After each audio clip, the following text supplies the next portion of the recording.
life would just be better, easier to understand from our initial point of view if UFOs didn't exist, right? Once you see them, you go, what the hell? That's weird.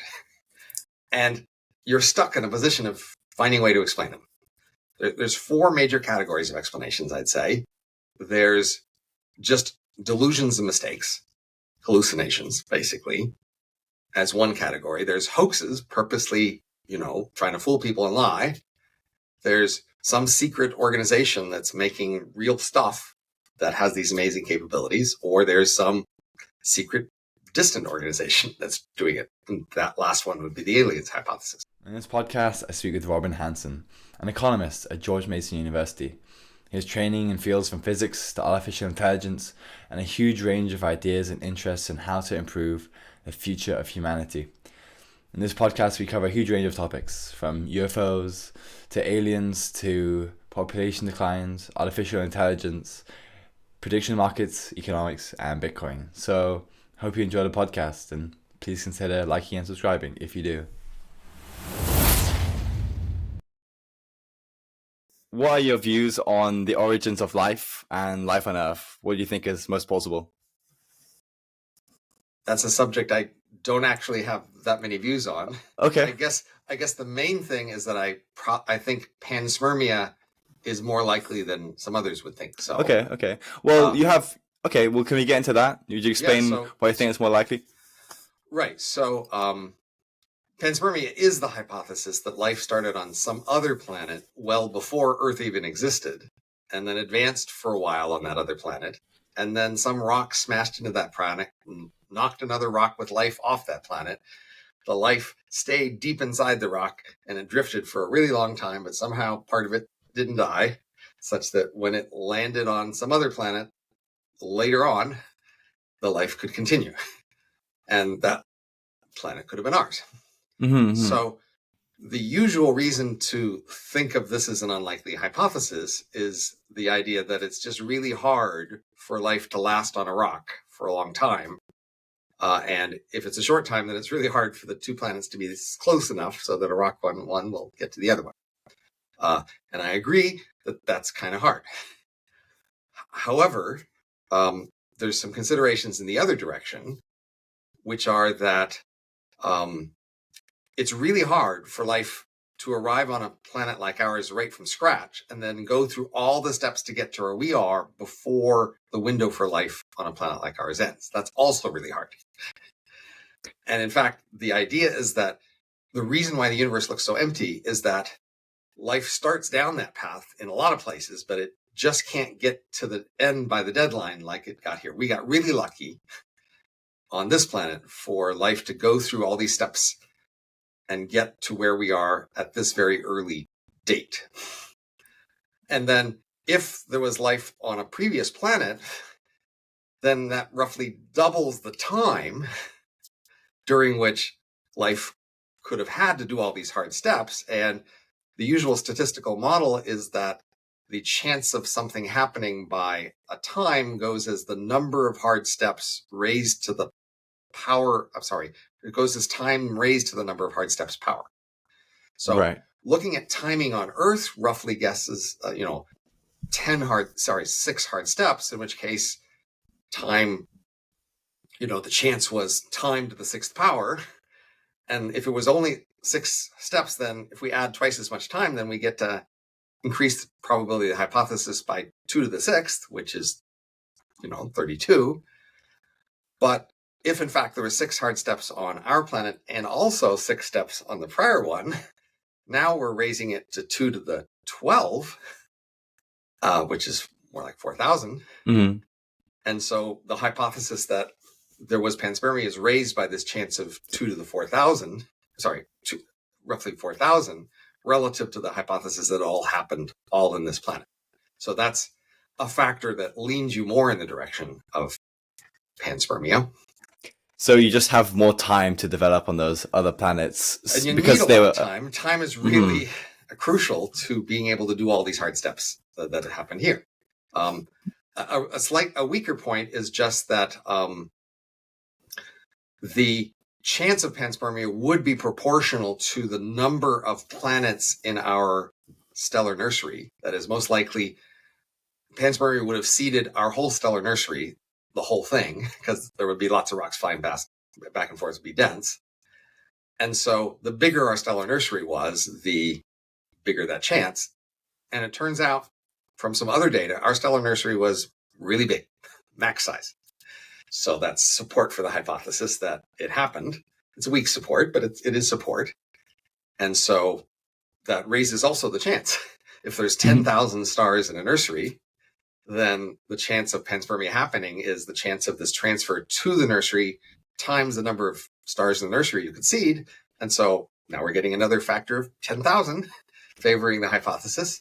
So we're building up factors favoring the panspermia hypothesis. And another factor would be, you might consider it weak, if UFOs are aliens, then the best story I can come up with is that they are our panspermia siblings, in which case there would have to be panspermia for us to have such siblings. So the more you believe UFOs really are some sort of alien, then the more you, I think, got to favor panspermia. We'll get into UFOs.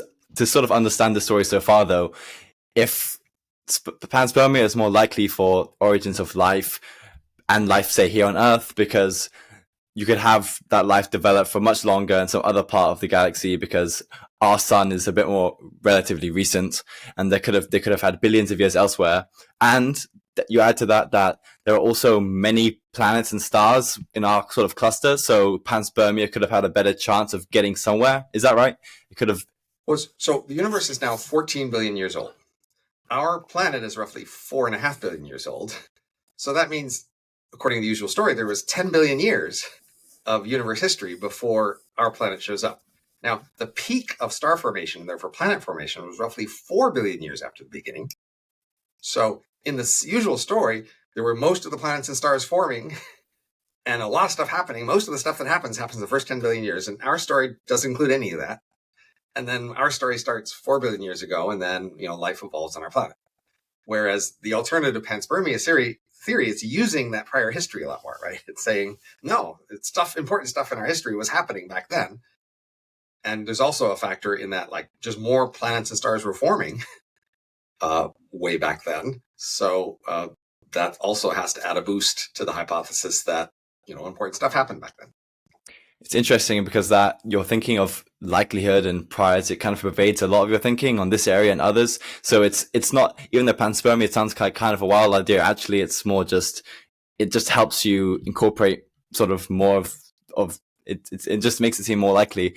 I wonder, you talk about, so now that we have panspermia in our mind, I was wondering if you could talk about UFOs and why you think that, if we think UFOs are aliens, if that's plausible, why panspermia is a helpful way to think about how they came about. Right. So to face it straight off, life would just be better, easier to understand from our initial point of view if UFOs didn't exist, right?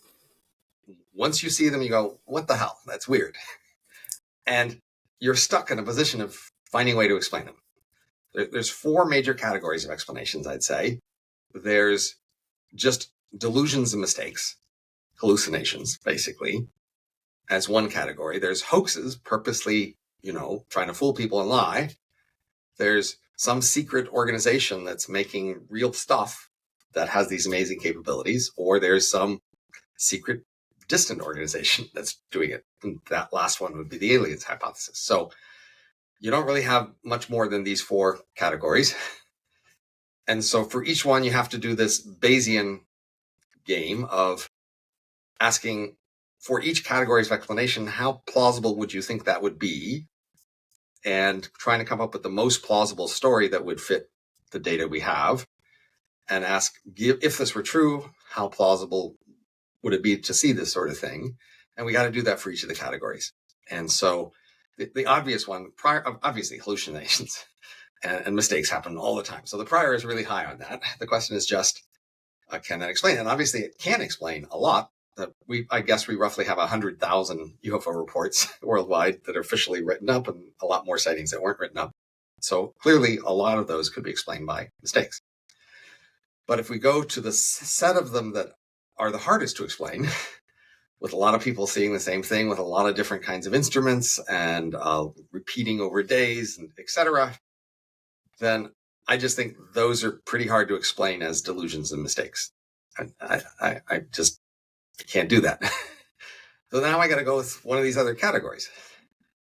And the Earth organization being able to do these things, I think I know enough about what's been happening on Earth to know that that's really pretty crazy. That there could be these hidden organizations, like none of the nations on Earth would plausibly be doing this. And there'd be some other organization that has these amazing capabilities that they wouldn't use to make money with or to do other things. They're just doing it for this. That's just really hard for me to see. So now we're left with the hoax and the aliens. And the hoax is actually not so crazy. That is, say, the US government has done a lot of hoaxes in the past, say during World War II and after, where they faked things and lied about things. And there is a plausible story by which, if there's a Cold War between major powers who are thinking of doing first strikes on each other, one way to discourage a first strike by the other people against you is to make them think there might be a third party who would take an issue with it. And you don't have to make them feel very confident of it. You just have to make them feel a little more uncertain. There might be a third party who objects, and that would be worth billions of dollars of hoaxing to get that benefit. And that's not a crazy thing. The hardest part with that explanation is really that, say, the old Soviet Union, they also had a lot of UFO reports. Could the US military have really conspired with people inside the Soviet Union to make a hoax for the rest of the world? It's hard to see, but I've still got to give it a high probability. Maybe the US hoax people got faked records to go into the Soviet archives of UFO reports that never happened. I don't know, maybe. So that's the hoax explanation. And then all you have left is the aliens explanation. And so I think what you got to do is say, okay, what's the best story we can come up with? And the main thing you have to realize is like, okay, like if there's UFOs and they're from aliens, they're pretty close, probably in this galaxy, right? And that's a problem, because if aliens were to spread that commonly across the universe, then like, why don't we see big stuff in the sky where some of them went and did stuff? So, and I have this Grabby Aliens analysis that does an analysis of if aliens appear independently in different places and times, roughly how often they do. And the analysis is they appear once per million galaxies. And so that means the nearest one is really far away. So then having aliens be really close would be pretty puzzling. And the way to overcome that puzzle was to have them have a common origin with us. They're no longer an independent draw in the universe. We and they came from the same place. That would be the way to understand how we can see this huge empty universe, and nevertheless, they're here.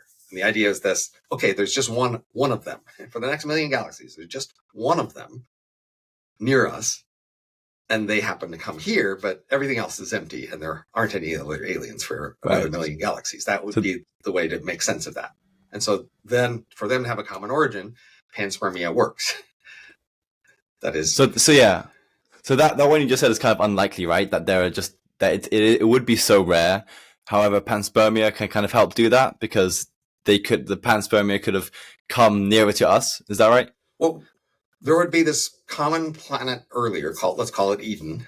And it had, 5 billion years of history or whatever. And then a rock fell off of Eden and it came to our stellar nursery. But our stellar nursery maybe had 10,000 stars 4 billion years ago. And then not just our star was seeded with life, but most of them. And then one of those other stars, the life on it reached our level before us. That would be the scenario. So it's our sibling. That is, they have the same parents, the same stellar nursery, the same origin of life.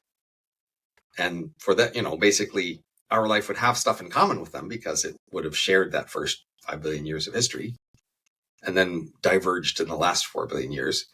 And that's why they would be our siblings. They would be near us in space and time. But even though they, started at the same place we did 4 billion years ago, still probably, if they're more advanced than us, they're probably like 100 million years more advanced than us, because that's the kind of randomness we're talking about. And so the hypothesis is there's one alien civilization in our galaxy, only thing for another million galaxies, and it arrived 100 million years ago on some planet that was a sibling of our star. And all those 10,000 stars were born together, but then they spread out and drifted into a ring around the galaxy. And they're somewhere on that ring out there right now.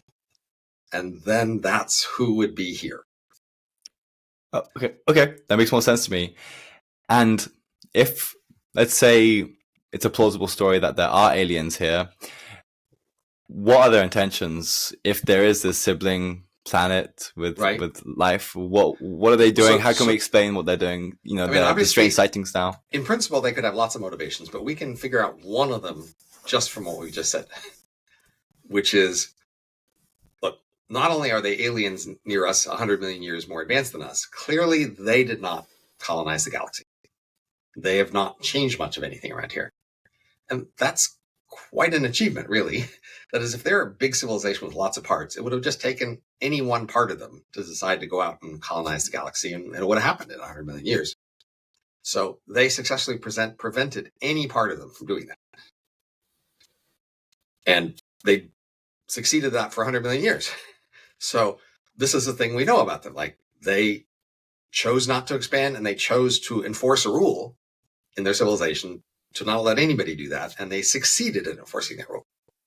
So this is important to them, clearly, because they put a lot of effort into it. And we are clearly at risk of breaking their rule. So you think that the alien civilization that is near to us in our parent, say, galaxy, it would actually have, you would expect it to have naturally gone to other planets if it became so advanced, but you think that actually, no, it didn't, and that it tried to sort of prevent that, and it has prevented that? Well, can you speak about why do you think that's that? Why do you think that would be the case? So just, if you think about, our world of 8 billion people, if you imagine there were some doors on Earth that you could enter that door and go to some other planets around the galaxy, a lot of us just would have gone through those doors. And we would have gone to the other place and colonized and done stuff there. I mean, that's just our world. Like, there's enough people with varied motives and varied inclinations that just some of them would have done that. And that's only over a few centuries. So if there's a civilization that's really advanced, it would be relatively easy for them to go anywhere in the galaxy or even much farther. And any one part of them could have done that. And then they could have not just gone there, but colonized and changed stuff and rearranged stuff and, made it a basis of new colonization. And they didn't. That's the thing you can see. Okay, look around. It's all virgin, empty. So we got to conclude that this was a policy. Interesting that we would expect them to be more common. Why do you think that we kind of assume that they, if there are alien civilizations that reach a certain level of complexity, for example, such that they can have some sort of craft that come over to, say, our planet, what does a really complex civilization look like? And why do you think that there are barriers to getting to that level of complexity, say, like beyond the level we have, because we would assume that these UFOs around us are more complex than us? I'm just wondering what you think about to what degree aliens can get to levels of complexity and So remember, the whole basic story is that all the planets in the universe start out dead, and then they each slowly evolve along a path of more advanced life. Mm-hmm. And most of them don't get very far before their planet ends. But a few get a lot farther. And then we've gotten to here across a history of development and evolution where our abilities have steadily increased. And then when we look forward at our future, we seem to see that there's a lot of things we will be able to do in the future that we can't do now. And that it won't be actually that long till we can do it.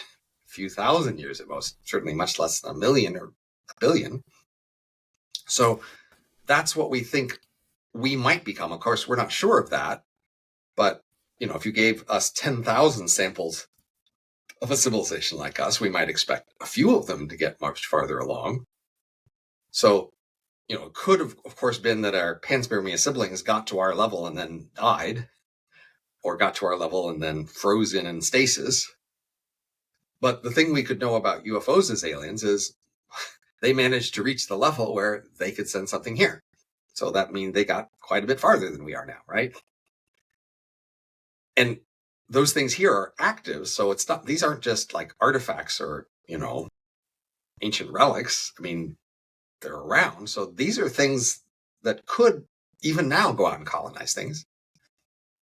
So that means for this 100 million years, they have stayed alive, maintained technology, and also maintained this rule against colonization.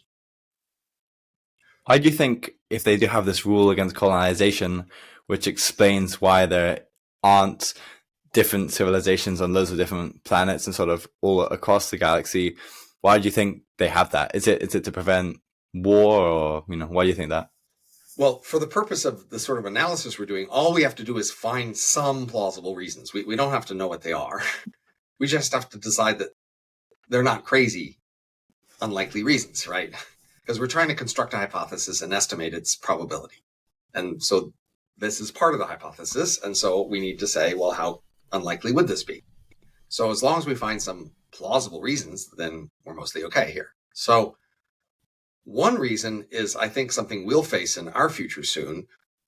Humanity has been developing a world culture and a world community and deciding things together. And we kind of like that. So this happened in, say, COVID, where once the world elites all saw there was a problem, they all talked together about what to do about it, and they all decided what to do, and then the whole world did that. And that sort of world community has been solving many problems, global warming, inequality, whatever, and we expect to do more of that, and we like that. So if we ever allow colonists to leave, to go out into the universe, that will be the end of this world community stage where we can all talk together and decide together and do things together. So one of the things that we expect to do all together is to decide which changes among ourselves we want to allow. So we have many kinds of regulation of business competition and actions and military actions and even evolutionary actions that we will be able to prevent things we don't like. But once somebody leaves, that's the end of that. That is, they could go out there and evolve and compete and then eventually come back here in force and dictate terms to us because they could just become much more powerful than us when they went out there and came back. So that would be a reason maybe to hesitate about letting anybody leave. If we like this community we are and we're all deciding things together, and if anybody leaves, that's the end of that, then we might go, we don't want anybody to leave. So for us, we ourselves might kind of want to stop that, and alien civilizations themselves might also, if they're at level of advancement, they might also want to stop it. I mean, why do you think that we're, for example, at the moment thinking about going to Mars or other planets? Like, what do you think about that? Will there be resistance? Do you think it's a good or a bad thing? Yeah. For the purpose of this analysis, all we have to notice is there's a lot of people who don't like that and might be willing to try to prevent it. A lot of people think, we've messed up this planet, we shouldn't go mess up other ones. We'd be, there's sacred things out there and we'd be defiling them. We shouldn't be so expansionary. We shouldn't be so competitive. We shouldn't be so aggressive. A lot of people don't like this idea of some of us going out there, even to Mars. So plausibly, in an alien civilization, that side could win. And so, to finish off this alien point, do you think maybe they're kind of monitoring us? And why do you think they're doing what they're doing, to where they're not directly confronting us, it seems, right? But they're clearly kind of here, So how would you explain that behavior? Okay, so that we've developed a hypothesis. They're here, and the main reason they're here is because they're worried that we will break the rule. Now, they could have solved this problem by just destroying us, and surely they would have had that capability. So we can assume that they don't want to just destroy us, or just force us to, right? They could just take over here, clearly, and that would be feasible. So they don't want to take over. They don't want to destroy us. So plausibly, they want to convince us to voluntarily follow their rule. So how could they convince us? Well, we humans have domesticated other animals in history. And that's a common way in which different species have convinced other species of things. And how did we domesticate other animals? Well, primarily by sitting at the top of their status hierarchy. We're the top dog, the top horse, whatever it is. We just show ourselves to be more powerful, impressive, but also sufficiently peaceful and friendly that they can just accept us as their leader. And we humans do that to each other. And that makes sense in our world because pretty much all social species have status hierarchies. And in the status hierarchy, people defer to higher status versions. So if that was true on their world, then they might infer that they could domesticate us by just coming here and being the highest status, the most impressive, friendly creatures around. And then we would be able to figure out what their agenda is. They don't even have to say anything. So the idea is they might be able to domesticate us by just being the most impressive, but there's a risk that if they reveal details about themselves, we'll find something we hate. Maybe they eat babies. Maybe that doesn't bother them. It bothers us. They don't know what bothers us. So why take the chance? Just impress us. We can figure out their agenda. We might go along and don't reveal anything else. Interesting. So it's actually kind of a safer option, given that they can't know everything about us, and they might want to stop us from going to other planets too. And in addition, you have to think, look, they have this home world and they would not let anybody leave for colonization purposes. So they're allowing an exception to allow this expedition here. So they have to distrust this expedition. What if it goes rogue? Then it could break the rule, right? So they want to limit the power and discretion they give this expedition here to implement some simple strategy. So it should be a strategy simple enough that they can just authorize it, approve it, only give the resources necessary to implement the strategy, and then, play it out. So that's the kind of strategy the homeworld would want. And so that means it can't depend that much on our details, right? Because that would be giving them the discretion to figure out what to do when they got here. And they don't want to give them discretion. They want to just approve a plan and send them off. Very interesting. Do you think that UFOs then are risky or dangerous to us given this? And I know it's just a hypothesis, but including this, what do you think? Under this again, so my challenge here was to come up with the most plausible story I could for how UFOs might be aliens. I'm not saying they are. I'm saying this was the challenge. Come up with a story. Under this story, they don't want to kill us. They don't want to enslave us, but they do want us to follow a rule. And they probably have a backup plan if we don't. Probably not a good plan for us. So this means we probably can't defy them. And that's going to limit our options. We might have thought we had this galaxy we could go out and take over, and they're saying no. And we'll either have to figure out some very clever way to defy them or give in. And giving in means accepting a much more limited future role for ourselves in the universe than we might previously have conceived. Putting aliens aside, as interesting as it is, I'm wondering in general, what do you think is the most important or pressing issue that mankind in its kind of global now era civilization faces today? Well, there are a lot of things that we could do that would make the world so much better. But you might not want to call them a pressing issue because there's not much chance we'll actually do them. So that's the hardest thing about answering your question, deciding which things count as available issues to include in the list. So if it's only among the things we might actually do, then it'll have to be among things in the so-called Overton window of alternatives from the status quo that people might be willing to adopt, which is somewhat hard to judge. So for example, I think we have a vast space of possible governance mechanisms that we have hardly explored. If we had better governance mechanisms, we'd have better governance, and that would be really a huge deal. So our high priority, I think, is to do some more experimentation with better mechanisms and see which ones work best and then adopt them. But plausibly, just there isn't much appetite for that. And so we won't actually do that. And then if you say, well, because we're pretty sure not to do that, doesn't really count as one of these big issues, then I'll go, okay, fine. Then I want to say, well, what's an issue that people are at least somewhat aware of and maybe somewhat willing to do something about? Okay, no, this is very interesting. I would like to get into some of these more because it's interesting. It depends on what we mean by a problem, right?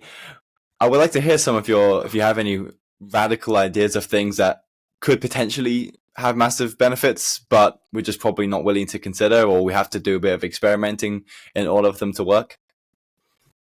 Well, let me combine the two in the sense that one of the problems people are willing to talk about lately is fertility. Looks like world population will peak and then decline. That would lead to an era of innovation basically grinding to a halt, and a pretty dramatic pause in innovation for a long time and some pretty severe consequences. And we could, in principle, fix that by just paying for more kids. And there's two questions about that. One is, who pays for it? I mean, can we afford it? Is it possible? And the second is, how do you pay for it in the sense of making sure you're paying for what you want? So for the first issue, say I thought $300,000 per kid would be enough. Well, it turns out $300,000 is roughly the average national debt per citizen in the US. So every time we have another kid, we're sticking them with that $300,000 per person bet, which makes it worth paying up to $300,000 to make another kid who we expect to pay back that debt. So in that sense, we could, in fact, pay for $300,000 per kid by borrowing more money to pay for it. It's like if you are borrowing on your house just to pay living expenses, that's not sustainable. But if you borrow money to add an addition to your house, then people will be happy to loan that money because you're going to just increase the value of the house, and that'll, be money to pay back the loan. So I do think that we could, in fact, pay a lot of money per kid and reverse the fertility decline and pay for it with debt. We could ask debtors to pony up the money and borrow it to pay these kids, and that would work financially. I'm afraid that we won't be willing to do this, even though we could, because in fact, if we paid $300,000 per kid, people would find ways to do that and make it work, but they would be changing substantial elements of our culture in doing so. There's a lot of elements of our culture that are basically supporting our fertility decline, like in terms of behaviors and things we like. People would be no longer doing those things in order to get this money, and that might just bother a lot of people a lot. They might just go, ew. So we could go into some of the details of what those are, but that's my fear there. Then the other issue is, well, if you just pay $300,000 per kid, uniform for all kids, well, you're going to get lower quality kids more, right? Kids who are more expensive, people won't do that as much. They'll be trying to find ways to make lots of cheap kids to get this money fast, right? So, but if the justification for kids is that they will pay back future debt, then a way to make this right is to, in fact, endow kids not with cash, but with a share of their kids' future tax payments, which are the thing that will pay off the debt.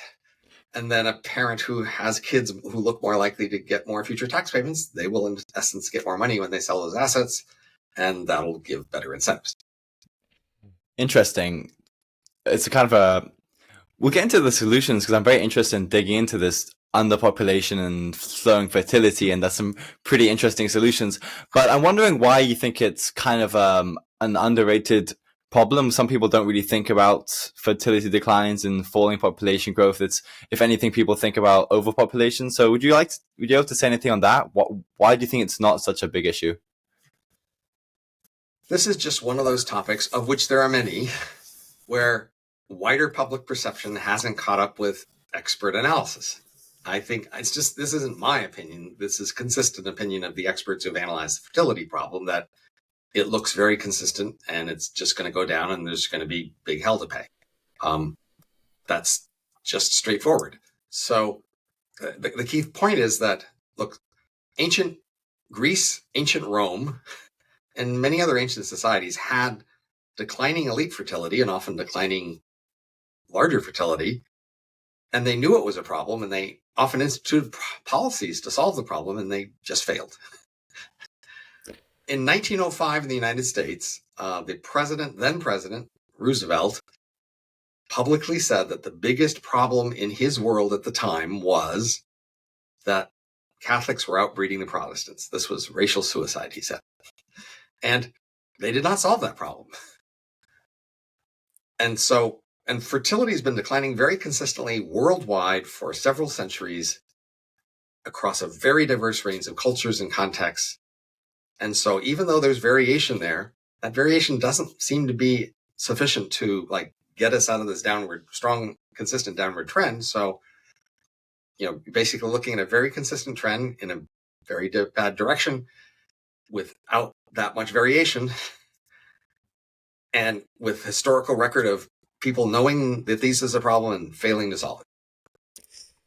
It's fascinating that past civilizations actually did think about these issues and that they failed to solve it, because it just comes to my mind that it makes it so much more pressing for us, and it's kind of strange that we're ignoring it, and makes it all the more dangerous. And I'm wondering, what will be the damaging consequences if populations do decline, if we don't really think about this issue properly?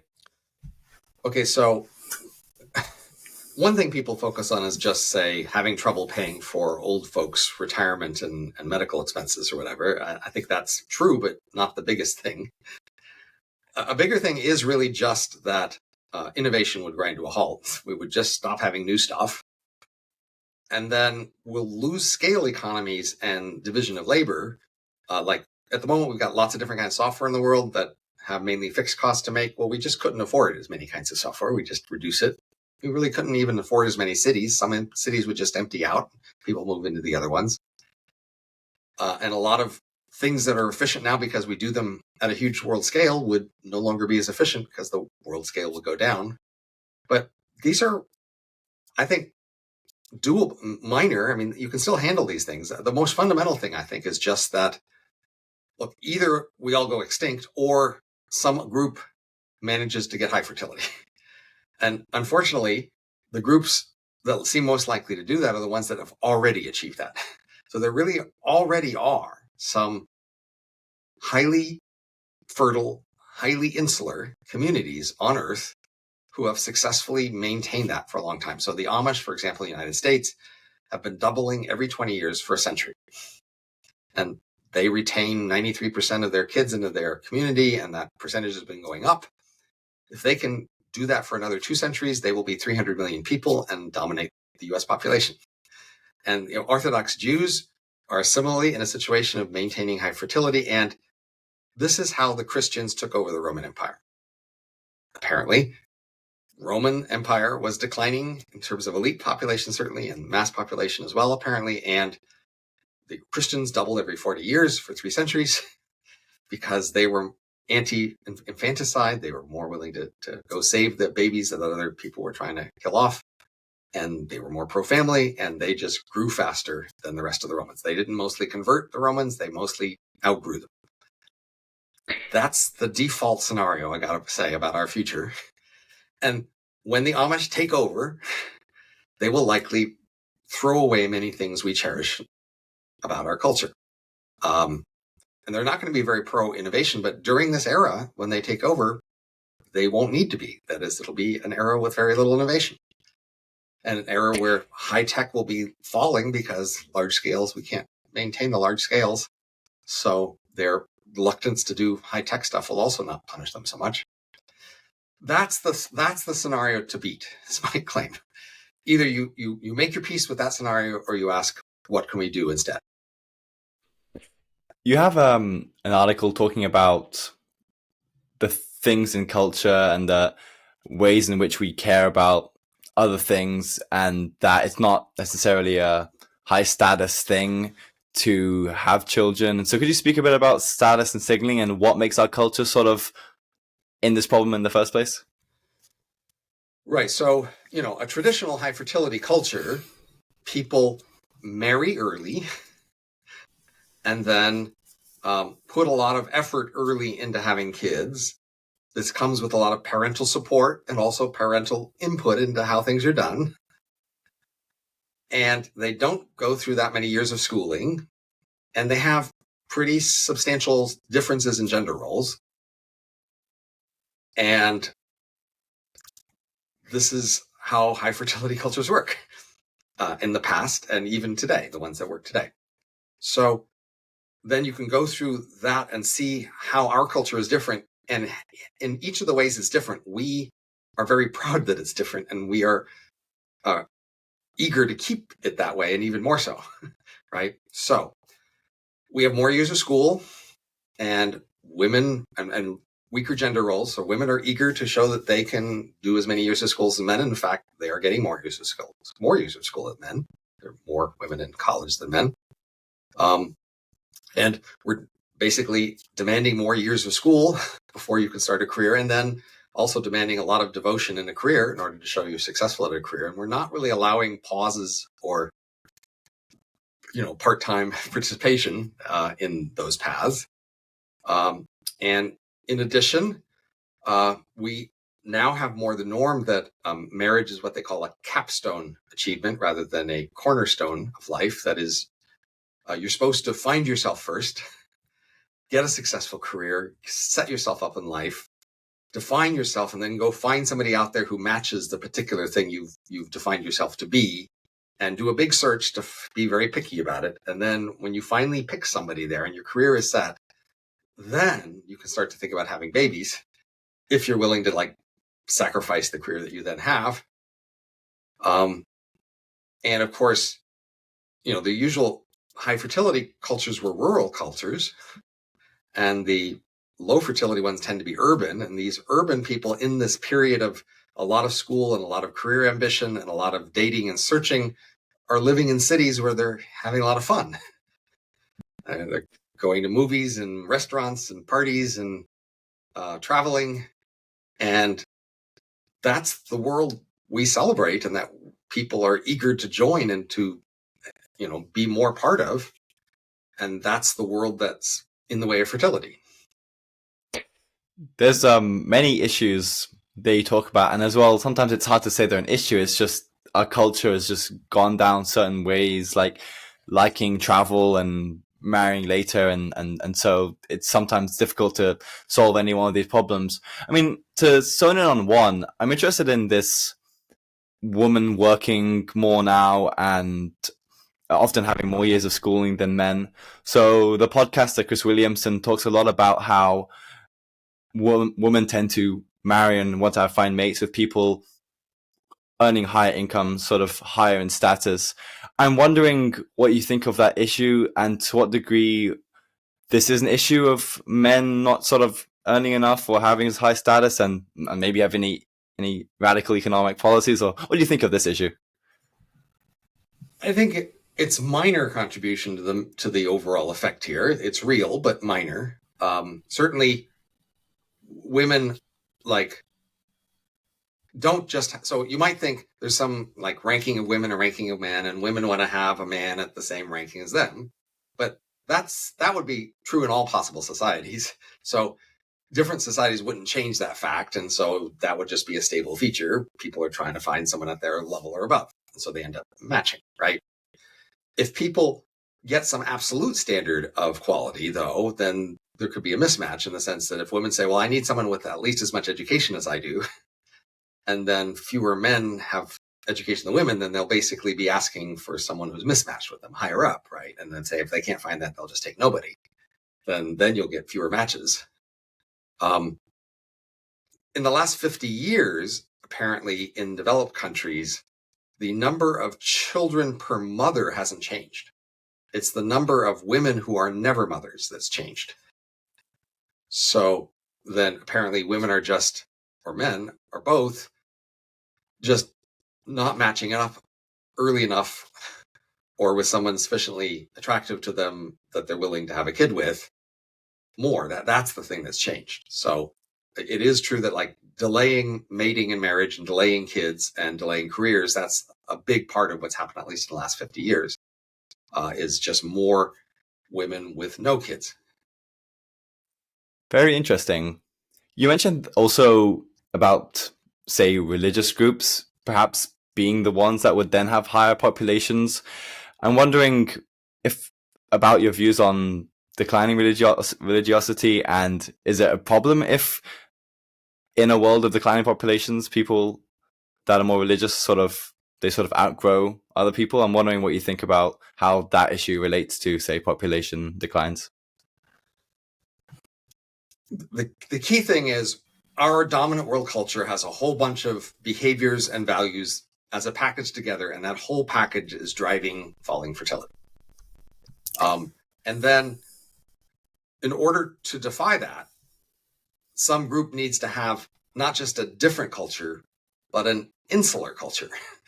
They need to have a culture that doesn't approve of much mixing with the dominant culture if they're going to have this distinctive culture and a distinctive behavior. So the Amish, the Orthodox Jews, the high fertility groups in the world today do succeed at that. That is, not only do they have a high fertility culture, it is insular. It is something that prevents mixing with the larger culture. And it then often rejects many elements of technology, et cetera, in order to prevent that mixing. That is, they're not just generically anti-technology. They're mainly anti-technology that would make them mix with other people and then prevent their culture from being insular. So interesting. So that's one problem as well, right? Is that if we're a fan of some parts of our culture and we're a fan of innovation and things, it's not necessarily that we wouldn't want more religiosity, but you're going to maybe get more isolated sort of cultures. So these insular high fertility religious cultures that win, they will in part have rejected many big elements of modern society, right? Maybe they'll reject movies, or maybe they'll reject the internet, or maybe they'll reject evolutionary biology, who knows? But the cost to them locally for these rejections are relatively low. It's the long-term consequences for civilization if they come to dominate. They may just throw away a lot of things we value, including, I don't know, free speech, democracy, who knows, right? There's just a lot of things that they might throw away. That's, I think, the should be the motive for the rest of us to find another solution, because we care about these other things that they would throw away. To finish up on this topic, are there any obvious solutions to declining populations? Well, like I said, there is this financial solution, and it's free in the sense that for a government, they could just issue more bonds to pay for paying parents to have kids, and that would work financially. The problem is we probably need a cultural change before they're willing to do that. And of course, a big enough cultural change, there is no more a problem.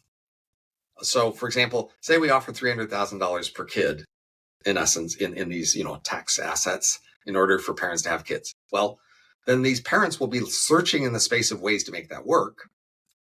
And they will search in the space of like doing less school, marrying earlier, maybe, arranged marriages, maybe parents are more involved.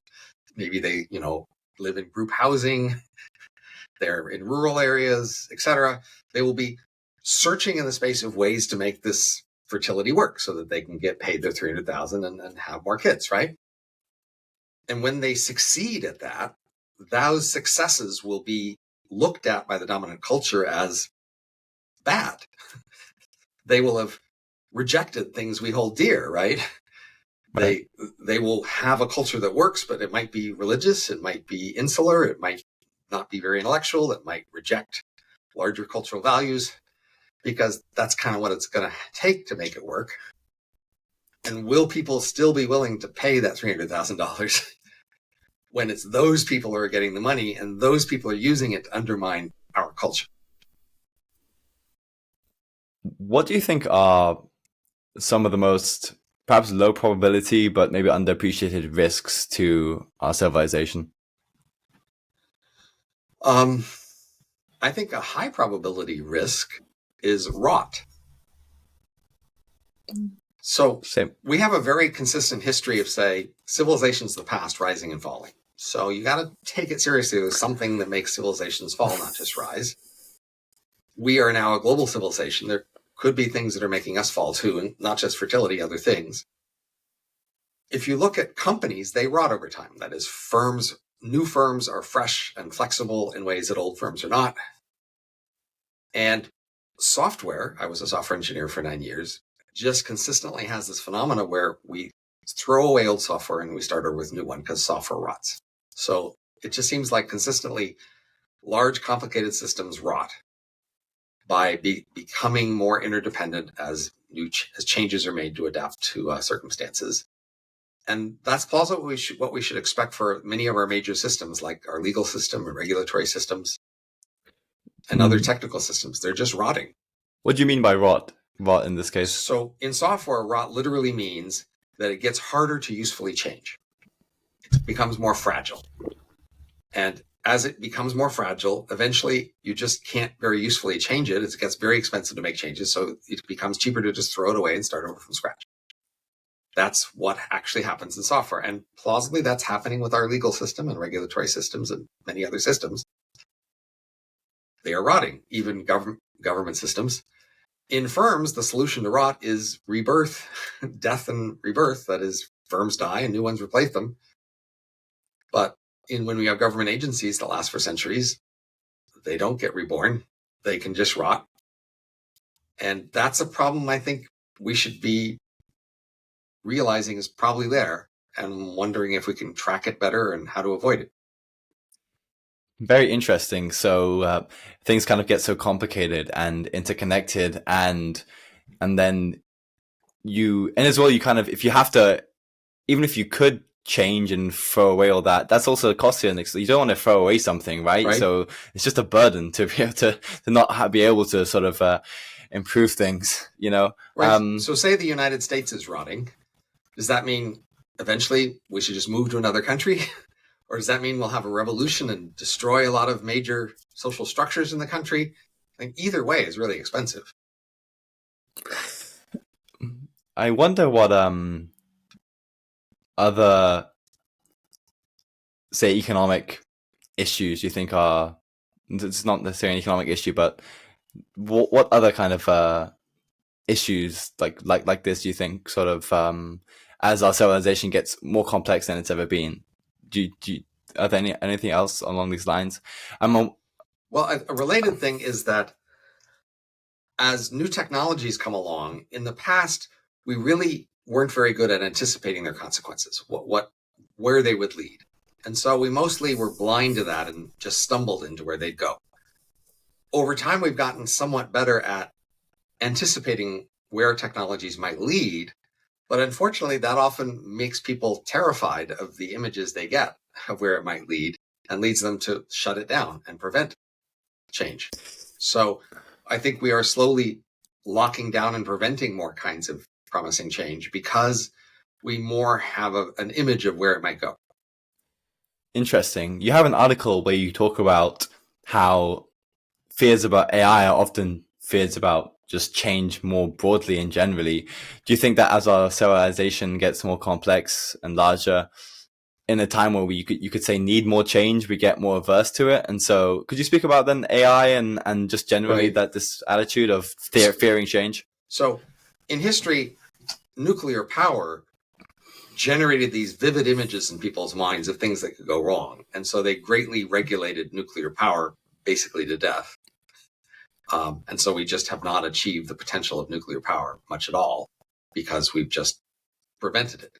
Similar things could be told about, say, genetic engineering. People envisioned where it might go that horrified them and they just shut it off, at least genetic engineering for humans.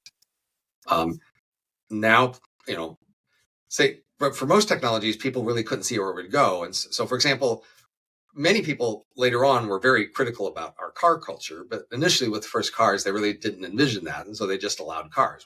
If they could have envisioned car culture later, they might have said, oh, no, we don't want that. They don't like that, right? Or think of television.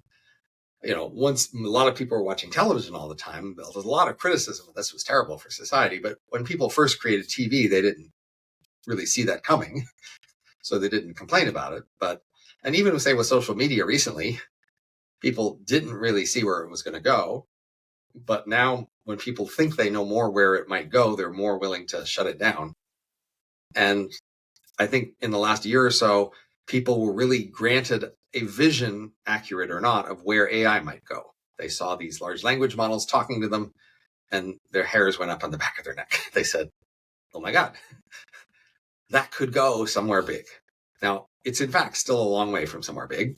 It's a great improvement and we'll make developments, but the point is not where it is or where we will go soon, but what people think they can see about where it might go.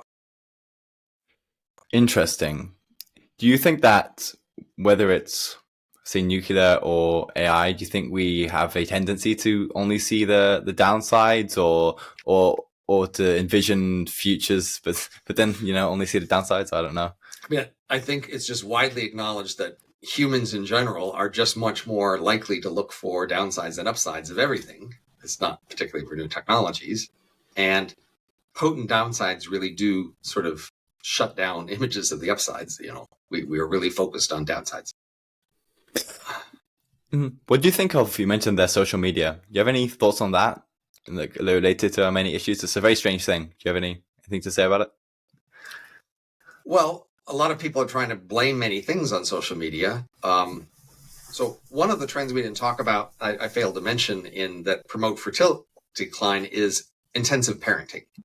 So if you look at a movie from 1930s or something with parents dealing with kids, you'll see the parents are not paying very much attention to the kids. And the kids seem to be fine with it. But from our world's point of view, they're neglecting the kids.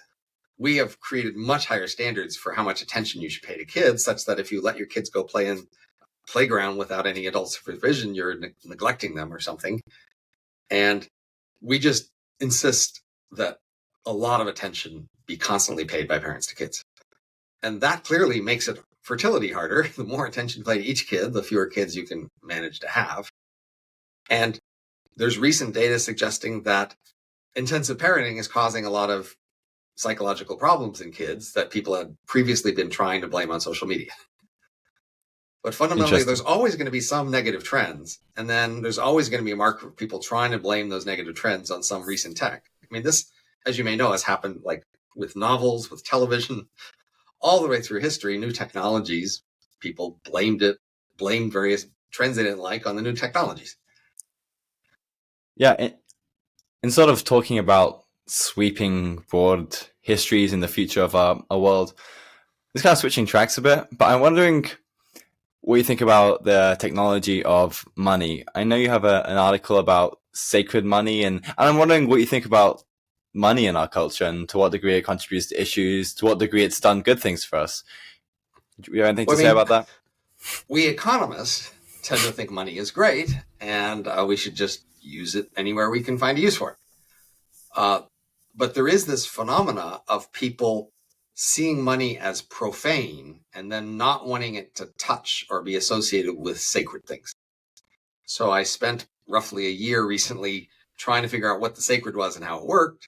So I collected 68 correlates of the sacred, collected them into 7 themes, and tried to come up with an explanation that explains all 7 themes. But for our purposes now, the main thing to just notice is that one of the correlates of the sacred is we like to see a clear distinction between sacred things and profane things. And we don't like them to be mixed up. And in particular, when we see money as profane, we don't like money to be influencing sacred things. And that's a limit on how we can use money in our society. It's a way, once we frame money as profane and that something is sacred, then we don't want the two to interact. So then, for example, in medicine, we are reluctant to have more direct financial incentives to doctors for their patients not to die, because medicine is sacred and we just want to trust the doctors to be good people because of their professional ethics. That sounds sacred. Money doesn't. And so we let a lot of people die because of this. So the question is how to deal with this. In some sense, what people want is some other kind of institution that doesn't have money central to it to be the thing that manages a sacred area, like medicine or law or priest of religion.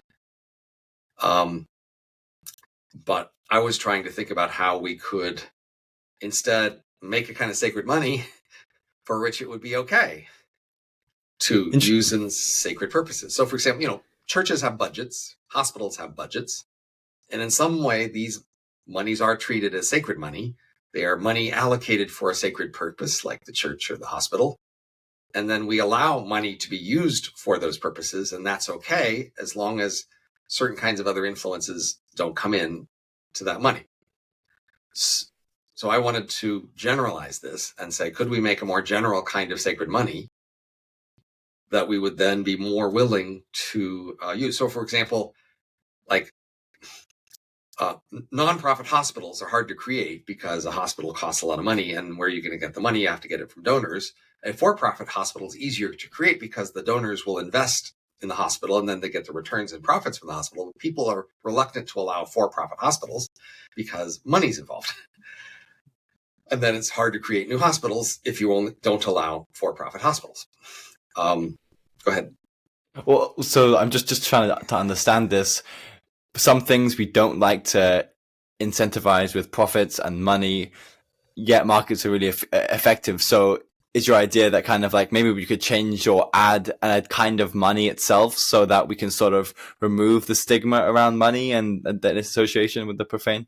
Right. So we don't mind saying that the Pope controls a lot of assets as long as they're sacred assets and they're controlling it in a sacred way.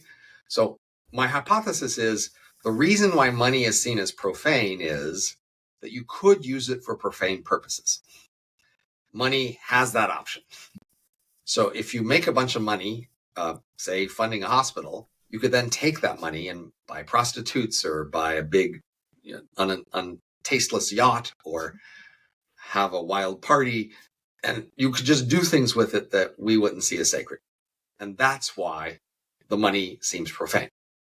So the key idea would be, let's take money and then allow people to convert it into a sacred money, whose uses are then limited. So the key idea is you could take $1 million of regular money, take it to a sacred bank, and they would hand you back $1 million of sacred money. And now we have restrictions on what sacred money can be used for. You can use it for sacred purposes like a hospital or your own medical care or a shrine or, a sacrifice to your religion or schooling or whatever purposes we deem to be sacred. You're allowed to use that money for and not for other things. And so, for example, if you go to a hospital and you pay your sacred money for your hospital treatment, and then the janitor there gets paid sacred money by being a janitor working for the hospital, the janitor then could go to the sacred bank and say, look, I got this money from a sacred venture, the hospital, and I need it to buy other expenses. And they would convert the sacred money to regular money because that was a legitimate, support of a sacred venture. Then the idea would be, if you invest in sacred money and get more of it, you could reinvest that in making new ventures, new hospitals, new schools, whatever. And that we might be okay with that because you've committed to not using it for profane things. You can't build a yacht. You can't build a mansion. You can only do sacred things with the money. Very interesting. Thank you for elaborating that for me, because I found your article on it fascinating. And I'm wondering on this topic then of money, I'm wondering what you think of Bitcoin and blockchain technologies and whether it's then more generally or maybe in trying to actually create this sacred kind of money. What do you think about these kind of innovations and how we actually sort of do and run money in our society? In general, I'm in favor of innovations. I'm in favor of people trying new things and exploring it. So, I would like people to try variations in the space. The actual blockchain space, unfortunately, over the last decade has been a space where people have talked about applications where ultimate customers get value from things. But most of the activity is building tools and platforms to support other tools and platforms. And most of them have been reluctant to get too involved in the actual delivering of value to ultimate customers. Especially like most of the prestige comes from, say, writing a white paper, holding a coin auction and getting a bunch of money to write whatever software you promised. And that software tends to be more tools and platforms and less ultimate customer service. So I still think there's potential there, and I wish they would just spend more effort actually delivering value to customers with these innovative tools. Right, lots of potential, but maybe actually try and do something instead of collecting money in these sort of boxes with a lot of the coins. Okay. On the topic of markets and their power, you have a lot of cool ideas about prediction markets, about ways we can use the power of markets to help price things in our world and to help increase innovation. Would you be able to talk about that? For example, pricing science and academia as one. Well, betting markets are a powerful mechanism to figure out the truth about things, at least the speculator's best estimate of the truth. And we should be able to use that in a lot more places in society. So I've been trying to get people to do more small-scale trials of that for a long time. So, for example, if you have a business with a project with a deadline, you might want to know what's the chance we'll make the deadline. And if you just set up a betting market on will we make the deadline, that can give you a pretty reliable chance. And then you could do conditional markets on will we make the deadline if we make the following changes. And you could get information about what changes might make you more likely to make the deadline. Similarly for lots of other business decisions. So I just think there's huge potential there in those kinds of markets. Now, academia is a different, harder problem. Academia is something that people see as somewhat sacred. And you could fund particular research projects by subsidizing betting markets on the questions. But in fact, the people who give money in academia are part of the sacred system. They don't have better incentives than anybody else. So you can't rely on them to fix everything. So I do have an idea for a fix, but it's a little harder. I would say the thing that most academics claim they're doing is the sort of research that historians looking back would say, yeah, that was the important stuff.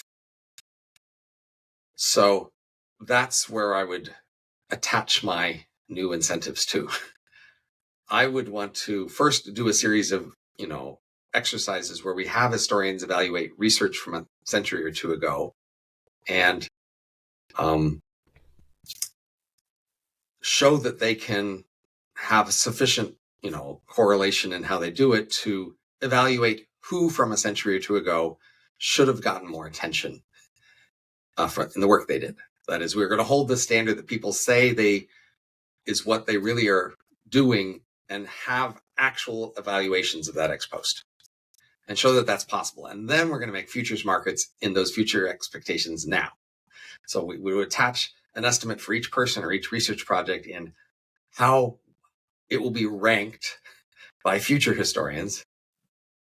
And then we will dare academics today to treat people or work differently than those future prices estimate. So for example, if Harvard hires 3 new people, but they are not the 3 new people most highly ranked on the market of who historians will most think should have been listened to long ago, we would ask Harvard, well, why did you hire these people instead? If you guys are so confident these people rank higher, why didn't you go bet in these markets on them? Why are their prices so low? Interesting. So to try and make and incentivize people to do the most important work, that we look back and be like, okay, that was really important. We can try and have prediction markets today, and so that people can be ranking people, and then in the future, might you have like payoffs? Like will you actually be doing the kind of evaluation afterwards? Well, you'd be doing some random sampling of it. Would be the key point. So okay. It's less clear what fraction would be evaluated, but the idea is ex ante, looking forward, you don't know who's going to be evaluated. So you're buying and selling these assets based on the chance that they'll be evaluated later. And then later, some of them will be evaluated. So there will be historians in the future, and they will evaluate some fraction of work in the past. And that's the incentive will be tied to those future rankings. You maybe we can go into a bit in academia. So you work on loads of interesting, cool topics, and I'm wondering what are any key problems you think in academia, or maybe even more interesting, what are some of the cool things that it could do that we're not doing, and then that it might do. So academia, its brand from the point of view of the rest of the world, the way it describes itself is this is where big people have big thoughts about big things that are abstract thoughts, that are thoughts that, could be related to other abstract thoughts that will be more timeless and less context dependent. This is where we take the timeless big ideas and questions and we talk about them and we work on them and we come to better conclusions about them. That's what we do. That's what academics do. That's what we say. And that's why we say you should give us money and respect us. Listen to what we say. Now, we do some of that.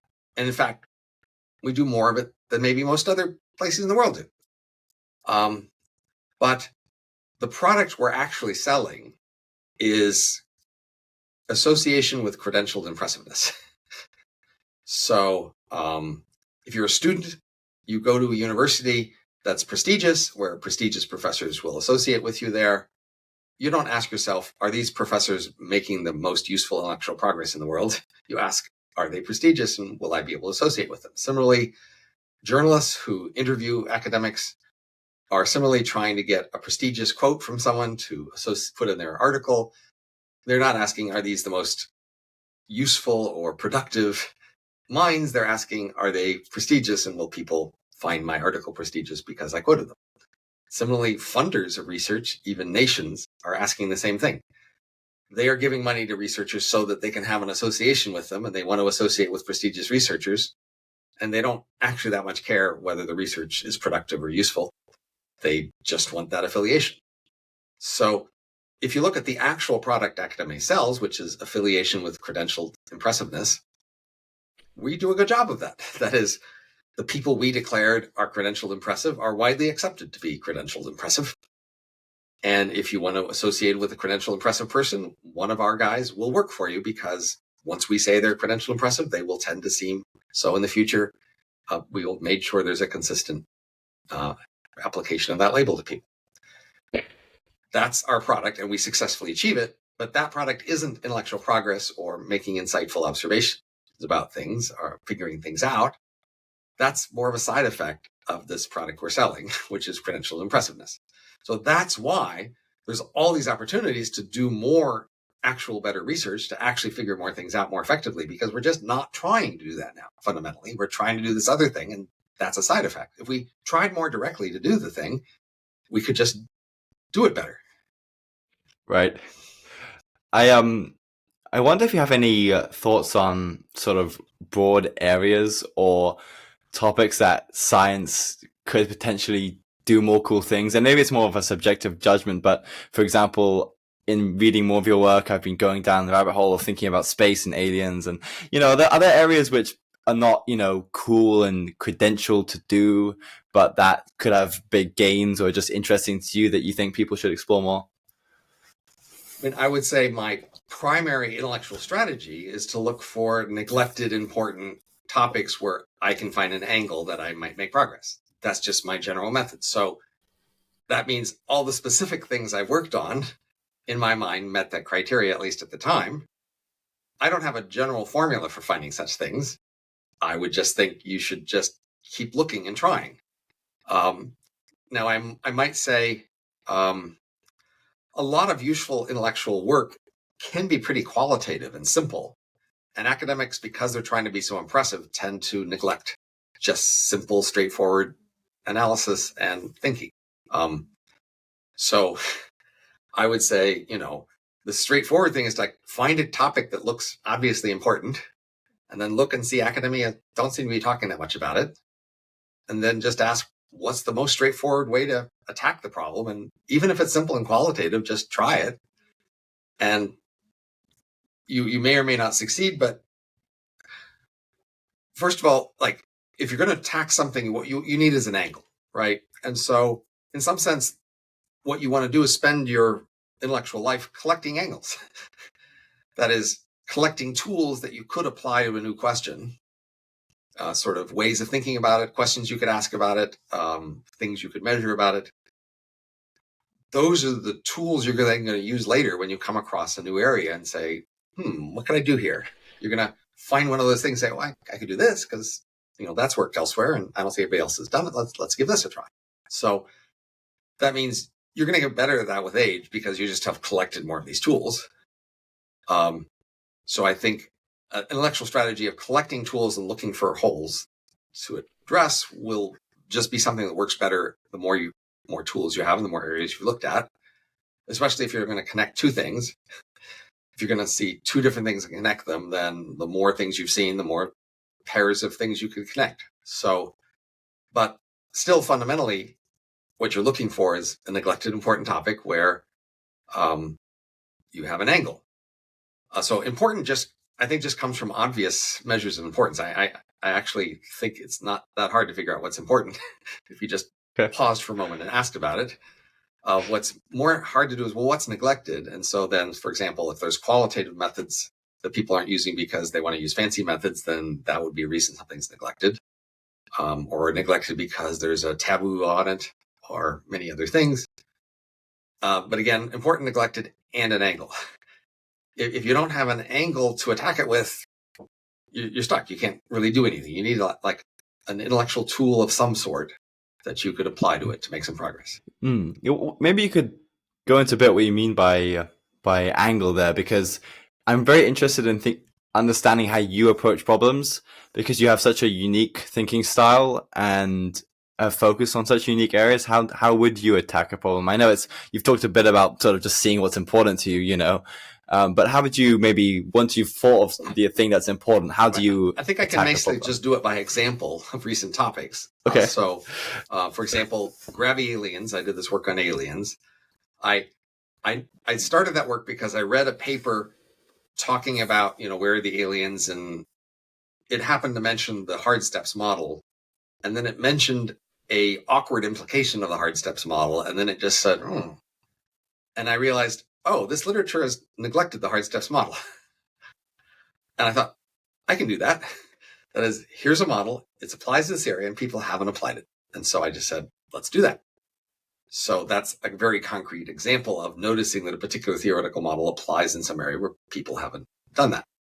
Another example, I told you I recently came across the sacred. And so basically, I have a lot of these proposals for change, and then often people say, yeah, you're messing with the sacred, leave it alone. And that happened enough where I finally said, this is bothering me. It's in my way. Let's figure this thing out.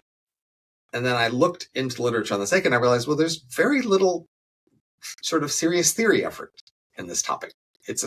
Basically, most people who write about the sacred are trying to revere it. They're trying to show how much they revere the sacred, how sacred the sacred is to them, which, okay, it is, but they weren't actually doing much theorizing. They weren't like asking what's the data and how do we explain it. So I realized I have this very simple standard method that I recommend many places, which I applied in the sacred, was just to collect a bunch of correlates. Basically, what are a bunch of things people say tend to go along with the sacred, whatever they are. And that's my data. Just collect a lot of them. Once I had 68 of them, I basically, okay, that's a lot of stuff to work with theoretically. I can try different theories and ask which of these correlates does these different theories explain. And nobody had been doing that. I think in some sense, just because they were too much trying to revere it. Interesting. They sort of were too zoomed in on it, and they were like, wait, can we try and define this thing and just think about what it links to in sort of the world? And I also have to admit, like, this is one of those concepts I had set aside. So as economists, there's a bunch of concepts we're familiar with, and then there's a bunch of concepts we know other people have in the world that we just mark off as just not our territory.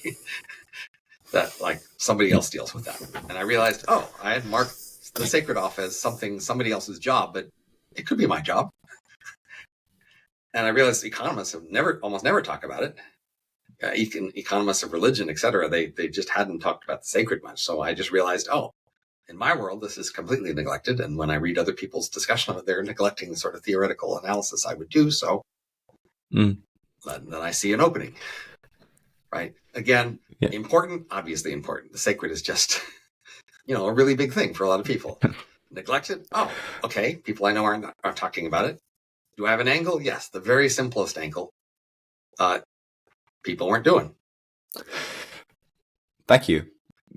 Final thing, and I won't keep you here too long, but I just want to, and it's going to be zooming out again to a kind of a different topic, but I was wondering, you have an article about black holes and dark energy. What do you think of these? Wait, I don't think I have an article about black holes or dark energy. Oh, you don't? But I've seen on your Substack. My bad. Okay. Well, I don't really have anything else I want to go into. I really love this discussion. I didn't realize that your thing about black holes wasn't by you. That's kind of an oversight of mine. I didn't read the author then. My bad. It seemed you worked on aliens too. I was like, maybe you worked on the black holes as well. Okay. Well, is there anything else you'd like to say, or where people find your work? I'm hansen.gmu.edu. I have 2 books so far. The Age of M, Work, Love, and Life When Robots Rule the Earth, and The Elephant in the Brain, Hidden Motives in Everyday Life. And I have grabbyaliens.com website about the Grabby Aliens, and a lot of stuff about alternative institutions we only talked a little bit about. Right. Awesome. Well, thank you very much. Appreciate your time. Thanks for having me.